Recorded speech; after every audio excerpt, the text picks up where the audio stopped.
The Big Mountain brings on a special guest to talk football movies.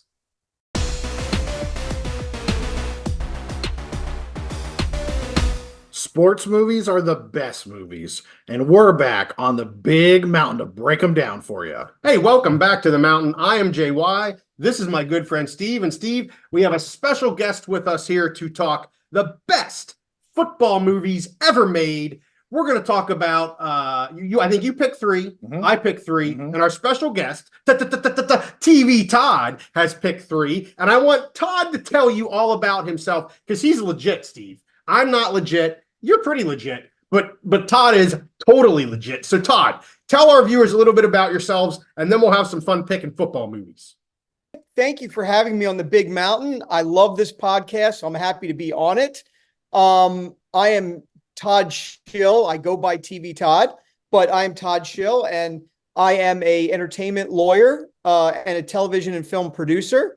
And I've been working in this field for many, many decades. I concentrate my work primarily in TV today, but I've worked on feature films. I've worked on some shows that we know that JY loves, which is probably why he wanted me on this particular episode.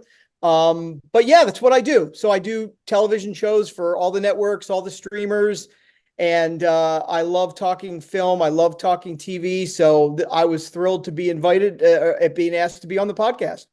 Well, we would love to have Todd on every so often to talk a little bit about movies or TV. We'll keep it sports related, of course.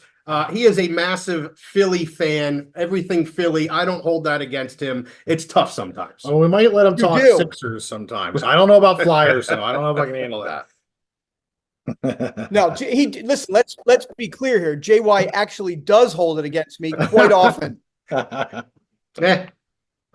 out of the bag. Well, I won't hold the Sixers or even the Eagles against you, but man, the Flyers, I don't know. All right. Well, we're here to talk football. Go ahead, Todd. We can get into hockey. We can get into hockey another time, but listen, the Flyers are in a rebuild. They overachieved this season. I'm very pleased with the fact that they got to a meaningful game 82. So I look forward to the future, even though I have a very painful past. Well, let's get into maybe our second one can be hockey movies. Yeah, there's some fantastic hockey movies, but we're talking football movies, and I want to start with the expert. I want to start with Todd, if that's okay with Todd. I want to start with him, and we'll just let you rank or give your three. Whether you have them ranked or not, that's up to you. But I want to hear your three most favorite football movies, and then we'll go to the two of us. I'm guessing we'll probably have some that overlap, but I want to hear from Todd first. So go for it, Todd. All right. Well, listen, before I get to my three, there's something that came to my brain while I was preparing to talk to you guys.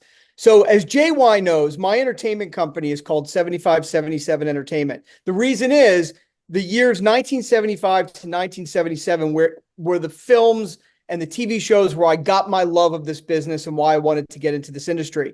What's funny is these are not in my three, but I was thinking football movies in the 70s were super influential in me and what I was going to do in my career. And I want to mention three real quick, and then I'll get to my top three, but I want to throw out three real quick because it really shows the audience. Football movies in particular, sports movies, but football in particular, have gone back to the 30s. And in the 70s, there were tons and tons of football movies and football adjacent movies. But there are a couple I just have to mention because I'm a total movie geek. So in 1977, there's this film called Black Sunday. Have you guys heard of this? No. Black Sunday. It was a back in the 70s, there were a lot of movies about like these disaster films. And Black Sunday, you got to hear this plot line because it's relevant today. So Bruce Dern, famous actor Bruce Dern, he is a Vietnam vet suffering from PTSD. He teams up with Palestinian terrorists to detonate a bomb in a blimp at the Super Bowl. Wow. Oh, man. Black Sunday. This film is written all the time as one of these classic football kind of movies, thriller. It's awesome. Black Sunday. Then there was a film in 1977, which I saw in the theaters when I was 10 years old, that really influenced me in terms of filmmaking. It's called Heaven Can Wait. And it was about a quarterback, Warren Beatty. He was a quarterback who dies, goes to heaven, then has to justify all these terrible things he did in his life, gets a chance to redo them again and come back to Earth. It was remade in 2001, starring Chris Rock. Oh, But that's crazy. Yeah. it didn't make my top three because, but again, these great movies from back in the 70s. The last one I want to mention, then we'll get to our list. Mhm. The Longest Yard, which Mhm. starred Burt Reynolds, 1974, all about a guy, a football player, professional football player, ends up in prison, starts a prison football team, remade in 1998, or I'm sorry, remade in 2005 with Adam Sandler. Yep. So again, didn't make my top. Waterboy with Adam Sandler in 1998 almost made my list. That's Almost good. made my list. I got to ask you. So 2 of the 3 have been remade. Black Sunday sounds phenomenal. Well, can we remake this thing? That sounds amazing. I have thought over the years many, many times they should remake that movie. I mean, look, the plot line is relevant today, Yeah. but it's really good. The movie's great. You should go back and watch it. It streams, so go back and check it out. All right. So you indulge me on my geekness. I love it. In terms of the movies that I really like, this is all so subjective, and Yeah. I literally could pick from 20 or 30 movies. So I just gave a couple that popped into my head that I really love and I will watch every time they're on television. Mhm. The first one, Any Given Sunday, 1999, Oliver Stone. Listen, I have great respect for Oliver Stone as a filmmaker.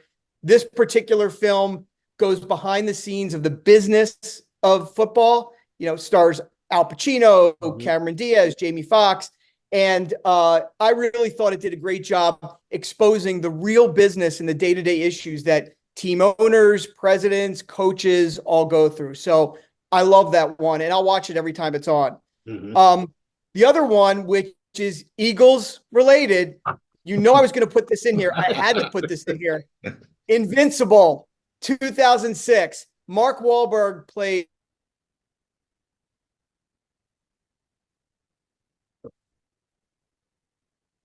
We lost him for a second here. He walked on to the Eagles in 1976. He walked on as a wide receiver in 1976, waited outside, tried out for the Eagles, made it onto the team. Disney turns it into a film, of course. Mark Wahlberg stars him. I'll watch it every time it's on.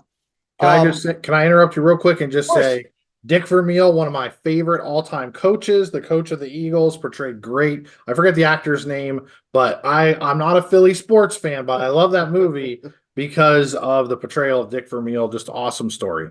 Yeah, great.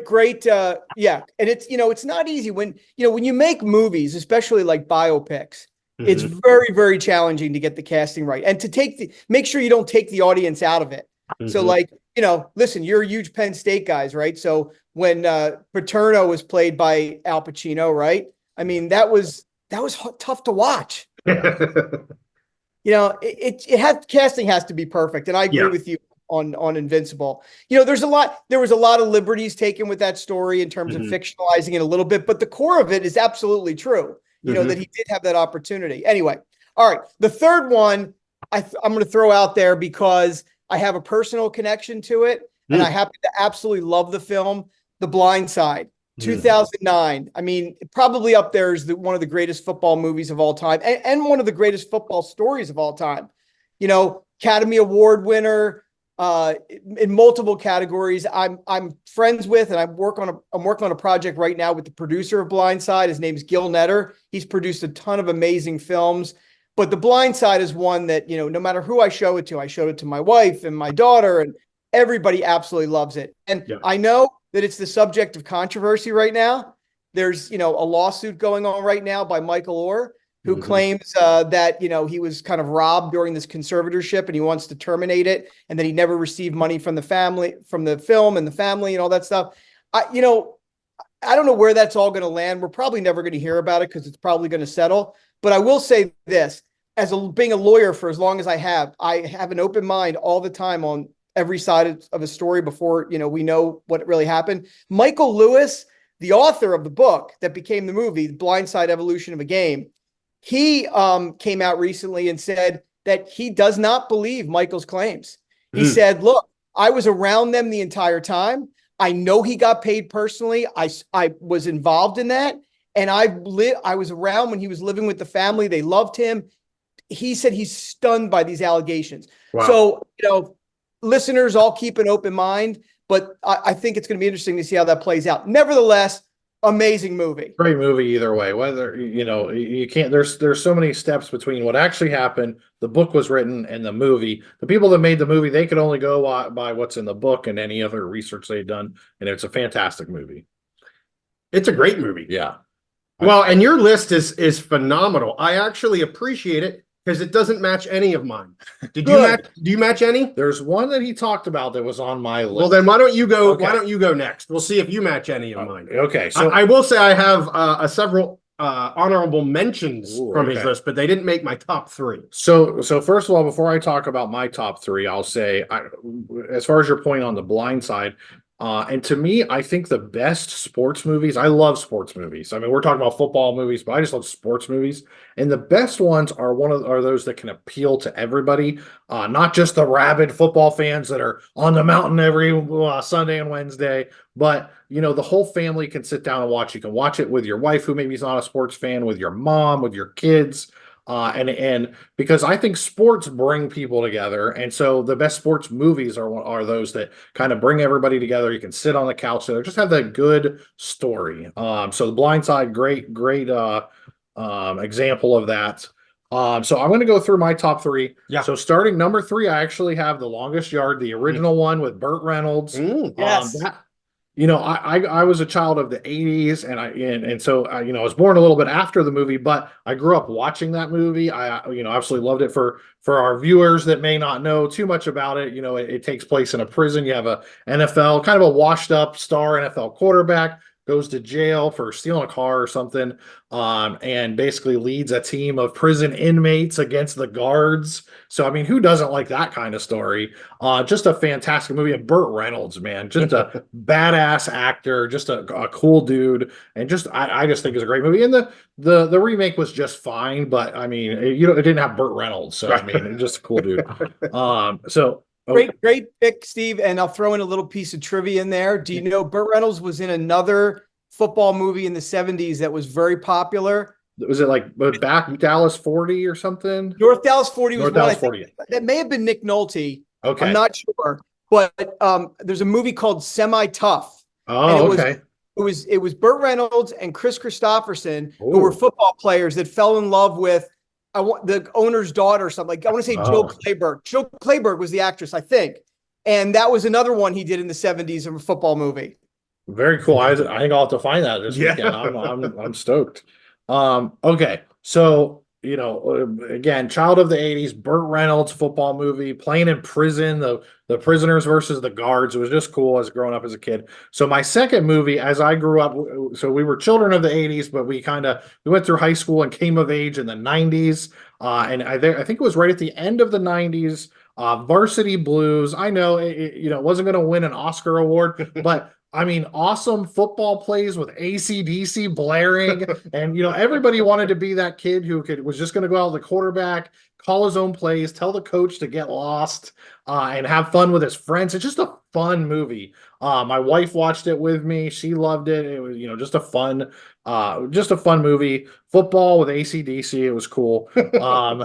My number one overall movie, and it goes back to the theme, kind of like you were talking about with The Blind Side, is Remember the Titans. Yes. For me, not only is this one of the best football movies ever, I think it's just a fantastic movie, just a great kind of classic movie. I have a little bit of connection to that as I worked when I was in the Navy. I did 2 tours in Virginia and very close to this school, and I worked with kids who had gone to the school, played on the football team at TC Williams High School, which still exists. And for our fans that maybe haven't seen this, it's basically the story of racial integration in Virginia, which was still a kind of a deep South state. I think it took place, I think the historical events took place maybe in the early 80s, early to mid 80s. And as a school, they went from an all white school and an all black school to combining the school, combining the team, and as they struggled, real story. The coach there that was played by Denzel Washington. I remember when he retired, and he had this long history of winning, and really, and it was about more than football. It was about joining the communities, bringing the community together for sports. Which again, to me, that's the fun of sports. That's the beauty of sports, is bringing people together, bringing the community together. And I think that it was a great movie that showed that kind of story. Great pick. Great pick. That was on my honorable mention list as well. One of the best. Well, Steve, you and I agree on two. Oh, okay. Sorry. Not too surprising. I mean, we literally graduated high school together. Yeah, So the timing of these movies for you and I are pretty much spot on. So not surprising.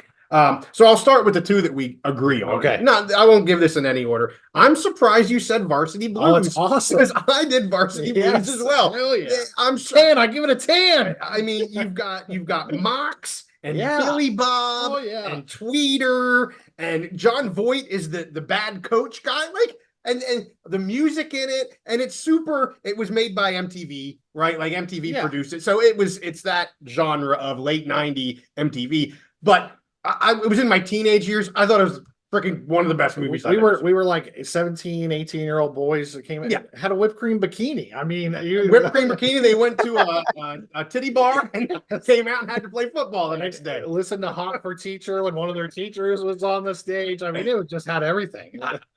Great. Did you see this movie? Did you see Varsity Blues, Todd? Oh my God. Yeah, of course. Oh, okay. All right. I mean, from a legit, again, I'm going to use the word legit a lot with Todd. From a legit cinematographer knowledge, I mean, he's listing these great movies, the original longest. We got Varsity Blues. That's why movies are so great, though, right? I mean, it's all subjective and fun. It is. Now, I will say, I did check out the IMBD, which our friend Todd is on, and the Rotten Tomatoes, they hovered around 50% with Varsity Blues, which I'm like, that must have been a lot of I can't say, well, never mind. Yeah. It's better than 50%. I don't know what they're talking about, but don't ever let the critics make you not watch a movie. I find it all the time. I was just on a show the other day, and I was talking about the new Bob Marley movie, One Love, which got panned by the critics. I loved it. Yeah, I remember you saying that. Don't ever go by the critics. It's all subjective. It's art. Movies are art. Right. It's entertainment. Yeah. The other thing I did here, I tried to pick movies that had a lot of football in them. Yeah. Like, so Steve will know when we do this stuff, JY comes up with his own recipe of how he wants to make things, and we don't talk about that. And I'll be like, well, when I thought of my list, I made sure I did X, Y, and Z, which I don't converse with Steve whatsoever. And we just come on and talk about what we want to talk about. But my number one of my top things that I wanted to make sure the movies had a lot of football in them. And so the one reason I didn't have The Blind Side, it's a great movie, I'm with you. I could watch it every time. It's a lot more of the story to it than it is the football of it. Now, the football, again, is, call it football adjacent I don't know. But so that's why The Blind Side was not on my list, just because it just didn't have enough football for me. Varsity Blues did, and Remember the Titans did. That's my number two. Fantastic. Denzel Washington, Will Patton, and part of me wonders, and this isn't a knock on Walt Disney. Walt Disney does great movies, great family movies, sports movies, and they do great. But I almost kind of would like to know what this would have looked like if it wasn't a Walt Disney movie. Like if it pushed the envelope, not even pushed the envelope, it was more realistic in probably what was said, what was done, all that kind of stuff. I appreciate it a ton for what it is. It's a great movie. I'd like to see the PG-13 or R version. I don't know. But that's my number. Well, I don't know. That's the other one on my list. I will say Any Given Sunday was a honorable mention for me as well. That's one that I come on, and you get all of it. You get that's like pure football. You get the ownership, you get the GM, you get the on the field, you get the coaching, you get the dude at the bar. That's all football, man. And when you're done, washed up players.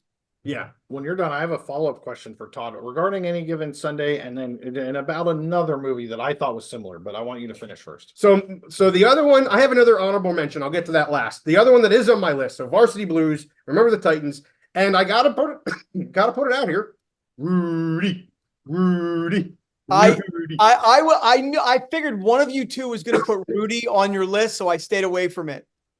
You're not a fan. No, I hate that. Well, I'm not a big Notre Dame person. You gotta get past that. And once you get past that, basically everybody who played on the team said it was all bullshit. So I have a little that's my yeah. Anyways, but I don't want to steal your thunder. You talked all about of these movies based on historical facts have a lot of bullshit in it. Like seriously, how many of them are legit? Some of them I'm sure are, but a lot of them. And yes, I've heard him speak, and I've heard the people say, no, he didn't really do that, and they didn't carry. I don't know, the carry off the field was a thing, or he wasn't even on. I will say the thing I didn't like, they were playing the Penn State fight song in that last game, and they weren't playing Penn State. They're playing, was it Georgia Tech or something, right? Like, so what do you love about that movie? What? It's pure brilliance. It's a bunch of football. It's a great storyline. I forget the reality of it being factually exactly correct or completely BS. I don't care about that. I care about there's a lot of football involved. It's a great story. Talk about it's kind of like The Blind Side. A lot of people say The Blind Side has a lot of talk about perseverance, and trying to overcome. Just that time, with the dad. You can't do that. You can, just all the naysayers. And yeah, I just think it's a great movie. And it's Sean Austin. I like Sean Austin. I don't root against Sean Austin. The dude was in Lord of the Rings. Yes, he was. Samwise Gamgee. Yeah. And it's a 75% on IMDb. Yeah, it's a beloved. It is a beloved movie for sure. Well, listen, it's just suspending disbelief is important in everything movie wise, right? I mean, when I was putting my list together, one of my honorable mentions is a 1976 Disney film called Gus the Field Kicking Mule. You remember that? I didn't see it, but I remember seeing parts of it. Yeah. Gus, there was a field kicking a mule. Mm-hmm. I mean, it doesn't have to. They put a helmet on him. You put a helmet on him, exactly. Yeah. You don't have to believe everything in the movies. You just have to. So, Todd, I have a follow-up question for you. You talked about Any Given Sunday, which was a great look behind, and I think you have a certain perspective. You're a huge sports fan, and obviously you've worked for a long time in the entertainment TV industry. So you liked Any Given Sunday because of that kind of view behind the curtain, the peek behind the curtain. What did you think of Draft Day? That was my other honorable mention. Kevin Costner later on, because they tried to do the same thing. So as a fan, I don't like the Browns either, so it was a little difficult for me to watch that. That was the other one, yes. Yeah, so that kind of taints my view. So I'm interested to hear what you thought of that movie. Did you think it had the same kind of credibility as Any Given Sunday? Is it on that level? What are your thoughts? Well, what's funny, when I first saw it when it came out, I didn't love it. I came out of there kind of feeling the way everybody else did. It was kind of cheesy, and it seemed a little over the top. And again, there was a lot of unbelievable moments of it. Like, it came together too perfect. It was just a little cheesy, right? But what's funny is, about a year ago, I was on a show, and it was around the time of the draft, and they wanted me to go back and watch it. And I went back and watched it. And this time I went back with different expectations. My expectations were much lower. Yeah. I mean, the bar was really low, and I'm like, I remember not loving this thing. I went back and watched it, and I actually really enjoyed it, which again reinforces what we just said a moment ago. If you just let your brain kind of not fact check everything and and just enjoy the fun of it, the ride, the tenseness of the negotiations, and just enjoy the roller coaster of it, it actually is a pretty decent film. But we come into these films, especially sports films, because they're based in fact. We come in with these expectations that are just sometimes difficult to meet. One of the things that takes me out of a movie immediately, and it didn't on Any Given Sunday, but it should have. I hate when they make up sports teams.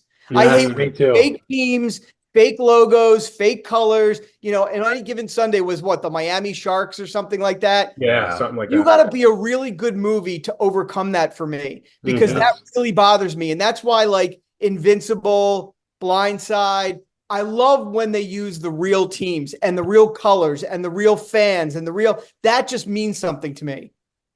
Yeah, I agree with you. And that reminds me of, and I can't remember the name now. It wasn't going to be on my list, but Disney came out a couple years ago with a movie based at Clemson, the Clemson University, the Clemson Tigers. and they actually were able to use their practice facility and their fields. And the movie was a good movie, good, like, feel good, heartfelt movie. There are some, well, I guess there's some problems with some of the historical accuracy on that one too, but it looked fantastic, and it made me feel like I was actually there in the college football world, because they actually were, they were using the Clemson logos, Right. And everything. It just looked appealing and helped me. Like you said, you have to suspend disbelief. And when they use real teams, real logos, whatever, it helps you suspend that disbelief and step through the fourth wall or whatever, actually into the movie. Absolutely. I was in the process last year of trying to produce and put together a hockey movie about a player in Philadelphia who was an alcoholic, and he struggled through his alcoholism while he was playing at the highest level of his career. And I talked to people involved that were willing to fund it and get involved. And I said, I wouldn't do it. I wouldn't do it unless the Flyers and the NHL gave me approval to really do it the right way. Otherwise, it just takes you right out of it. Yeah. And I think we're seeing that, and you would know this better than us. We're seeing that more in the last, I would say, decade or two, where the NFL, well, all sports organizations are allowing their logos and maybe their facilities to be used, and they're looking at it as good publicity versus 70s, 80s, and 90s, where it was just made up teams and things like that. That's right. Do you have any insight into that? Is that something like a concerted effort? Do you agree with that? It's an absolutely concerted effort across all the different sports. So what they figured is they're running out of creative ways to do commercials, advertising, promotion. Mm-hmm. They can only sell so many New Jerseys a season. They can only, come up with so many clever, add-ins on streaming and things like that. So yeah, they like it, but here's the catch. They want to have creative control. So at the end of the day, like a film that I was very excited about, in fact, I was trying to get involved to work on because I was so excited about it, was Rob Zombie wanted to do a movie about the Broad Street Bullies, the Flyers in the 70s. And his vision of it, Rob Zombie's vision of it was sort of Boogie Nights meets Slapshot. You know what I mean? Yeah. Like, he wanted to really do that kind of thing.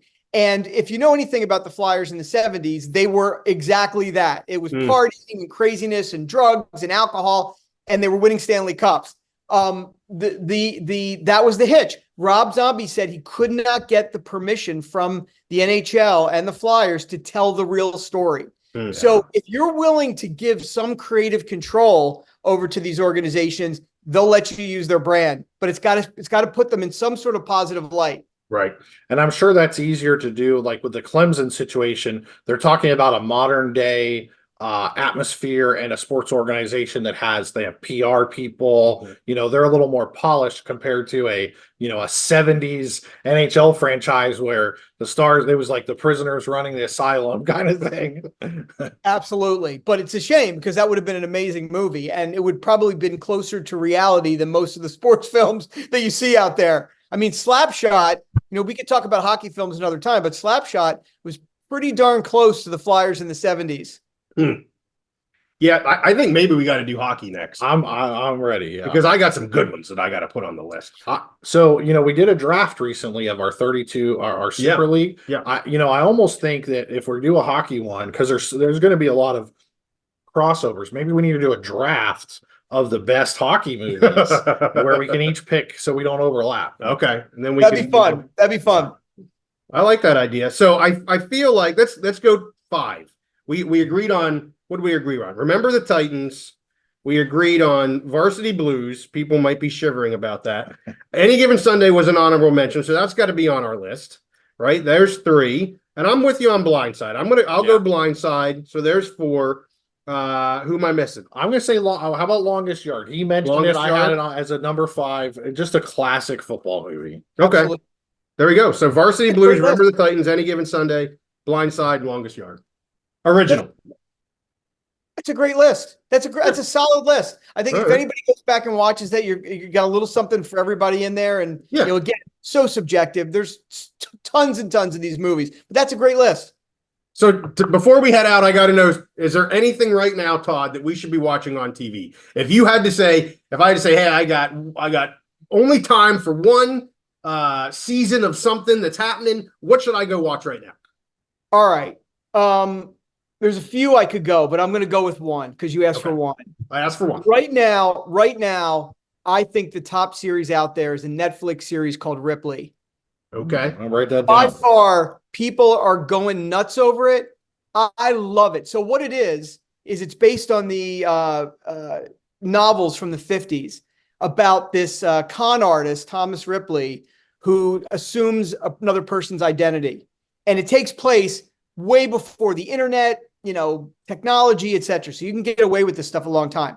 Yeah. The novels were great. There was a French movie back in the day. And then there was the 1999 version of this, which was with Matt Damon playing Thomas Ripley. I saw that one. Yes. Yeah. Matt Damon, it was Jude Law, Gwyneth Paltrow. Famous Mr. Ripley, I think. Was it called Famous Mr. Ripley? The talented Mr. Ripley. Talented Mr. Ripley, yeah. 1999. Didn't love it.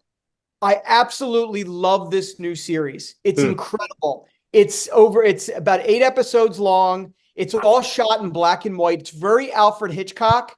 Okay. And I've been recommending it to people all over the place, from the law school class I teach at to, other shows, friends, my daughter, she loves it. It is an amazing series. Once you get in it, you will not be able to stop. So I really recommend it. Incredible series. I might go watch it after this episode. I might too. So, Todd, is there a project either that you're working on or that you worked on recently that we should keep our eyes out for, anything like that? I wonder if JY is laughing at this because he loves one of my shows. Yes, I do. Maybe not just one show, but he loves one in particular right now. So for your audience, that I have a true crime docuseries. 2 seasons are on Max and ID. Right now they stream. We're shooting the 3rd right now. It's called The Curious Case of Natalia Grace. And it is a wild, wild ride. It is, in short, the story of a family who adopts, they think is a little girl from the Ukraine with dwarfism. And they come to believe that she's not a little girl from the Ukraine, that she's an adult dwarf posing as a child to try to murder the family. Wow. And then the parents have to get rid of her and they get arrested. And the story pretty much starts from there. So JY loves it. We're shooting our 3rd season right now. We should, I don't know when we're going to air it, but we're in the midst of shooting right now. It's very interesting. Well, it sounds great. I actually recorded that on my DVR. I think after we talked a few months back at another event, and then we had to get a new DVR. It was gone, and I just saw that it was on Max, so I'm gonna have to check that out on Max. Next time we talk, have you seen The Staircase? Of course. Okay, so when we do our hockey video, at the end of that, I want to hear your thoughts on The Staircase, because to me, that is one of the true crimes, like docu. Well, they have 2. They have a documentary, and then they have like an HBO thing. So I'll be interested to hear your thoughts. Maybe next time we talk, you can give us a couple thoughts on that. I would love to. It's an incredibly influential series, and in fact, when we were shooting Curious Case, there were many times where I referenced The Staircase, and I said we need our staircase moment. Because the realism of that series is what I really wanted to bring into Curious Case, and the people I work with really felt the same way. So yeah, we can have a deep dive into that for sure. All right. So one quick question. You gotta give me a yes or no answer. Owl theory, yes or no? What was the question? The owl theory? Okay, we'll save that for our next one. There's an owl theory for The Staircase. So if you want to look that, it was in the the owl. Yes, I know exactly. I know what you mean now. I say absolutely no. Oh, okay, all right. I have no idea. You're a yes on that? I don't know. I'm not sure. We'll talk about it more next time. Back of the head? No. Yeah, we'll talk about it more next time.